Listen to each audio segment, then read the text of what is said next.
Good evening. Tonight I'm going to talk about how you build a brain. And I'm also going to talk about the role that education may or may not play in that. But before I start, I'd like you to please take a moment, turn to someone next to you, and tell them, please, what grades you got on your maturita.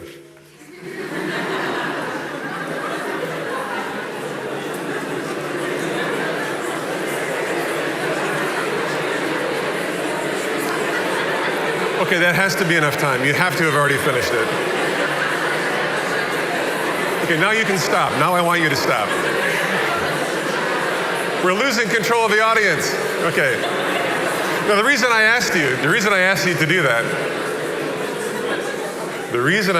do that is I wanted to remind you of how important that was at one point in your life. And of course, you did the work necessary to presumably get good grades on your maturita, and then you went off to university. And you realized that all that work that you had done to get those good marks on the maturita had contributed nothing to your ability to do well at university. Because doing well at university requires an entirely different set of skills than getting good marks on a test. And in fact, doing well at your career also has nothing to do with that. And you may have found once you began your career that it also had fairly little to do with what you'd studied at university. In fact, the things that we do in school, in conventional school, typically contribute very little to what we need to do, what we need to know, or the capabilities that we need to be successful at life. You don't need good marks to do well in the world. What you need is simple. What you need is, you need this. You need this. Yeah, that's what you need.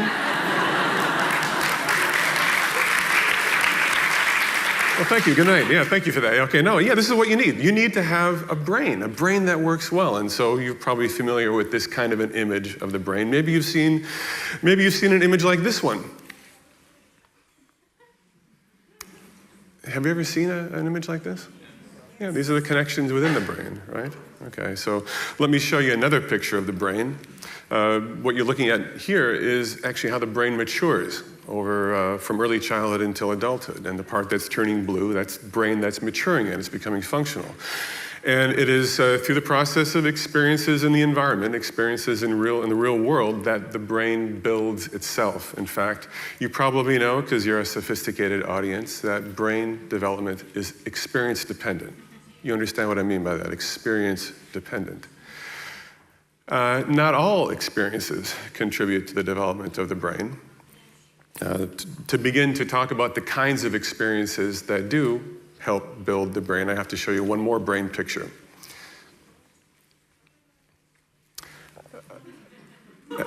Yeah, what is that? This is your brain's version of your body. Okay, how your brain is constructed. The architecture of your brain has a dramatic overrepresentation of the hands. Because in fact, the reason that you have a brain is so that your body can interact, can live in the world. In fact, the reason we evolved a brain was because, well, frankly, anything that moves, that needs to eat or can be eaten, needs to figure out what it's going to do. In order to survive, it needs to know, should I move over there to get that food source? Should I go over there to avoid being eaten? Or should I do something else? In fact, the purpose of the brain is to control behavior. And the brain is controlling the behavior of that guy. Okay, that's how it works. And for the brain to build itself, that guy needs to engage in a certain kind of activity. Now we've just ended the show. How did that happen? Yeah, okay. That guy needs to engage in a certain kind of activity, this kind of activity. And I know it's a lot of words, so I'm going to say it with me, all right? Listen as I say it. That guy needs to engage in motivated, effortful, repeated, trial and error, experimental interactions with the environment. And that's how the brain builds itself. And in fact, it's the only way the brain builds itself. And in fact, if you ever wanted to learn a musical instrument, you had to care enough about learning that musical instrument to stay motivated, to apply the effort, to engage in the, repeated over and over, trial and error, experimental interactions with the environment. Because when we do this kind of activity, it's like barbells for the brain. The brain is a muscle, kind of. And like building any muscle, you've got to exercise it, and you've got to push it as it builds muscle. And that's how you build a brain. There it is again.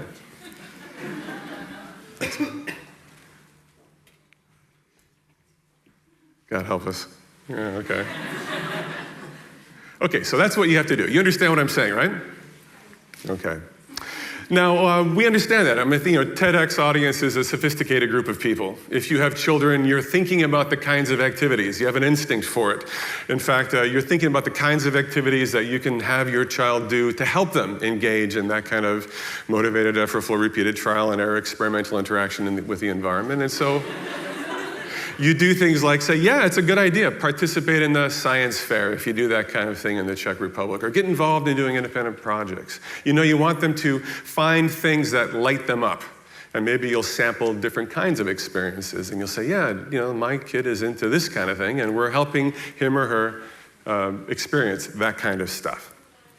So we like things like science fair, motivation, engagement, working hard and solving problems. A lot of countries, you have things like robot competitions. You have robot competitions in the Czech Republic? Yeah, okay, so, hey, some people like to build robots, some people like to write the software, and so it helps people find out how to do things like work together, to work collaboratively toward a shared goal, to practice being good winners or being good losers, to have practice at those real-world applications of problem solving. Or maybe we send our children to summer camp because we know that there's a whole set of activities that they're going to learn. They're going to learn social skills by interacting with other children in a semi-structured social environment, right? I mean, these are the things they need to learn. And they only learn them when they get to have these experiences. They only build these capabilities as a consequence of practicing them. And even sport, some children are drawn to sports, some children are drawn to art. And as sophisticated, thoughtful parents thinking developmentally, you know that you want to line them up with these kinds of activities. Now here's an example from a Montessori classroom. Here's another example of motivated, effortful, trial and error, experimental interactions with an object in Montessori called the pink tower. He's learning to differentiate by size. This is a sensorial enrichment activity. He's 3.5. He doesn't really distinguish size as well, but when he's doing this kind of activity, he's developing that skill, and he's drawn to it, he's driven to do it. And we don't have time to watch the whole thing here, but is he? If we did, we'd see it in about 2.5 minutes, he figures it out, and then we could watch him do it again, and he does it in 30 seconds, because he's developed some cognitive capacity as a consequence of practicing this activity. And that's how you build a brain. And I believe that we want to build brains, and I'm pretty sure that we all want to build the brains of all children. And this is how it works. Now, a TEDx audience is probably relatively professional type people for the most part, and we know something about research on families like yours. You are overwhelmingly preoccupied with the cognitive development of your children. So you devote a lot of energy and time to facilitating this process. Energy and time that people from different kinds of backgrounds, and maybe even different understandings, wouldn't be able to. But this is how you build a brain. It's the only way you build a brain. You have to give this guy opportunities to, this stuff, to do that. That's how you build a brain, and it's the only way you build a brain. And we're wired for this. I mean, it is nature's design that children are drawn to engage in activities that help build their brains. Right now she's learning something about how the natural environment is, and she's noticed she's sitting very nicely. Well, there was a time when she couldn't do that, but her brain was drawn. It's nature's design. She wanted to master that. Now she's practicing the skill development of her fingers. She's refining her senses by experience. And that's how it is for all of us. That's how it always, this is how human beings grow. This is how we build our brains. And if you ask anybody who understands something about brain development, about the maturation of, higher order capabilities, even lower order capabilities, if you ask anybody who knows anything about the brain, what should school be for? They'll say something like this. Because it's self-evident, once you understand what's necessary to build a brain, it becomes self-evident that this is how you should do. This is not how you should, it's the only way you can. What should school be for? It's possible that school could be a place where every child from every background, regardless of the kinds of experiences they're having outside of school, could have experiences in school that help facilitate this process. give every developing brain its best shot to do this. But that's not what school usually is for, is it? And school is usually for, as you know, learning things. And that's okay, because there are things to learn. And I'm a neuropsychologist. Believe me, there's a lot of things that I needed to learn to become a competent neuropsychologist. And it's the same thing in your line of work. Whatever you do, there's things to know. Yeah, so, we have to learn material. There is content to know. But when we focus solely on content and forget capabilities, we don't build the brain. And of course, you know how content learning works. Oh, and here's another problem. Because this isn't an environment that's designed to provide children with opportunities to, what is that thing again? Motivated, repeated experiment. Yeah, you can't do that there. I mean, you might have a teacher who has that inclination and tries to, build some of it in, but that's not an environment designed to build a brain. But that's what we do at school, and this is how we evaluate school. We give tests. And if we want to improve school, there's a very superficial logic that says, well, I don't know, if we want to have schools be better, what should we do? Well, children should learn more stuff, right? Because isn't that what school is for, to learn things? And how will we know if school is improving? Well, it's simple. We'll give them tests. And if they know more stuff, as seen on the test, then schools are improving. That's the way we think about school improvement. And of course, PISA has played a significant role in this. Every 3 years around the world, children take PISA tests. And then the OECD produces the PISA ranking tables. Okay, so the part in purple, that's the midpoint. There's the United States. We're not doing so great in math. You see, instantly the mind goes to, oh man, got to get those math scores up. And we're doing okay in reading. At least we're above the midpoint in reading and science, so maybe we're doing okay. And there's the Czech Republic. And right away, the competition is set up, isn't it? Yeah, man, you're kicking it. You're kicking it in math. But hey, man, we're winning. Sorry, we're winning on reading and science. And so maybe you should get your reading and science game together. Because we're winning. So there. And this spreads all over the world. Every country in the world that wants to improve education is trying to improve performance on tests. Because after all, if school is going to get made better, they're going to know more stuff. And how will we know if they know more stuff? We're going to see improvements on tests.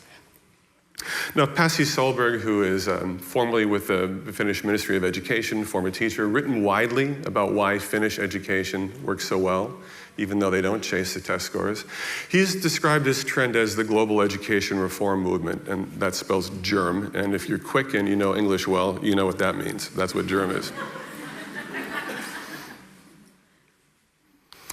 But there are consequences to chasing the test scores. And believe me, the test scores have real importance in the United States. And one of the consequences is you stop teaching other things, or at least de-emphasize them. In fact, then you especially de-emphasize the kinds of activities that help build the brain, because those things aren't on the test. And everybody gets nervous. Teachers can lose their jobs. Schools can close. Principals can get fired if they're not improving the test scores. So one thing that happens is school becomes unbelievably boring. Now, in an unrelated study, the economic analysis was done, there's never enough funding for education. In this study, they explored what would the consequences be on school performance if you changed from a 5-day to a 4-day school week. You know what the consequence was? Scores went up. Now roll that around in your mind for a moment. What they've done is they've created a situation where you do better if you get less of it. That's what chasing test scores brings you to. Oh, and by the way, PISA, other international tests, analyses have been done. PISA scores predict nothing about the economic future of a country. Once you're out of the bottom quartile, you know what I mean, the bottom 25%, you probably don't want to be there. Okay, there's basic literacy issues perhaps, but once you're out of there, doesn't really matter how people do on PISA tests. Other factors are far more important in predicting economic development. Google knows this. Google doesn't care how you did on the test. Google used to be famous for doing brain teasers and things like that. They don't do that anymore. You know what predicts performance on the job at Google? Give me an example of a time when you solved an analytically difficult problem. That's a highly predictive interview question. It has to do with this. How do you get a job at Google? You have a well-built brain. That's how you get a job. Ernst & Young has done an analysis of incoming employees. They don't care how you did at university. They want you to have gone to university. They don't care how you did. They don't care about the test scores. They don't predict performance at Ernst & Young. IBM did an international study, interviewed 1,700 CEOs from 68 countries in 18 industries. You know what they want? They want people who can innovate, people who are creative, people who can communicate, people who can collaborate within the company and with customers. They don't care about the test scores. And you know what? Not a single one of those 1,700 CEOs said anything about school performance, because it's not a predictor. Everyone everywhere wants this. This is a distraction. What this does is it drives our attention other places. Now, Czech Republic has not always had national testing, but I know that you're into that kind of thing now.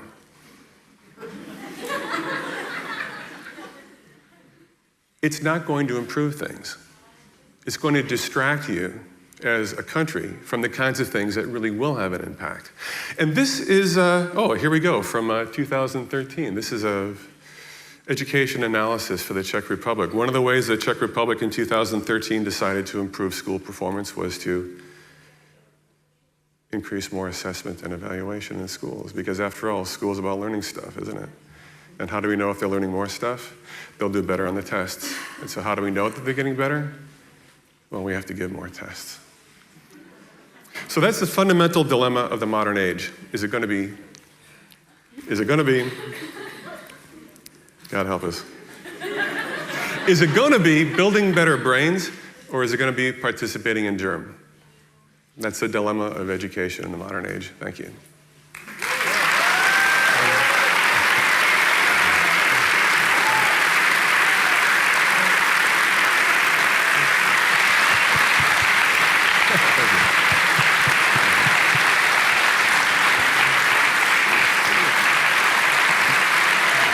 Let's do some Montessori people here.